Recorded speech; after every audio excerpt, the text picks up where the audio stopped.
హరిశ్చంద్రపురం నగరికల్లు ఎత్తిపోతల పథకాన్ని వెంటనే ప్రారంభించాలని ఈ రోజు సిపిఐ కార్యాలయంలో విలేకరుల సమావేశంలో సిపిఐ జిల్లా సహాయ కార్యదర్శి కాసా రాంబాబు ప్రభుత్వాన్ని డిమాండ్ చేశారు.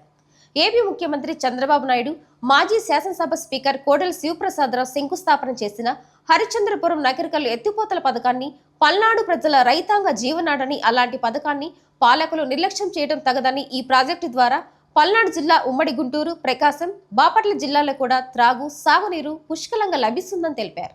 ఈ నెల 17వ తేదీన ఆంధ్రప్రదేశ్ రైతు సంఘం కమ్యూనిస్ట్ పార్టీ ఆధ్వర్యంలో నగరికల్లు దగ్గర హరిశ్చంద్రపురం నగరికల్లు రిజర్వాయర్ని ఎత్తిపోతల పథకాన్ని తక్షణమే పూర్తి చేయాలని చెప్పి మరి ధర్నా నిర్వహించడం జరిగింది.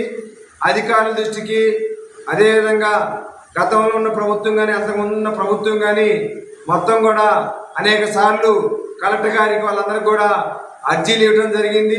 ఇప్పుడు చూస్తూ ఉంటే నాగార్జున సాగర్ కుడికాలోకి నీళ్లు వచ్చే పరిస్థితి లేదు. మరి హరిశ్చంద్రపురం నగరికల్లు దగ్గర ఎత్తిపోతల పథకం పెడితే అటు గుంటూరు బ్రాంచి కానీ, ఒంగోలు బ్రాంచి కానీ, అద్దంకి బ్రాంచి కానీ కుడికాలం మొత్తానికి కూడా నీళ్లు వచ్చే పరిస్థితి ఉండింది. కాబట్టి వెంటనే హరిశ్చంద్రపురం నగరికల్లు ఎత్తిపోతల పథకాన్ని ప్రారంభించాలని చెప్పి కమ్యూనిస్ట్ పార్టీగా, రైతు సంఘంగా విజ్ఞప్తి చేస్తా ఉన్నాం.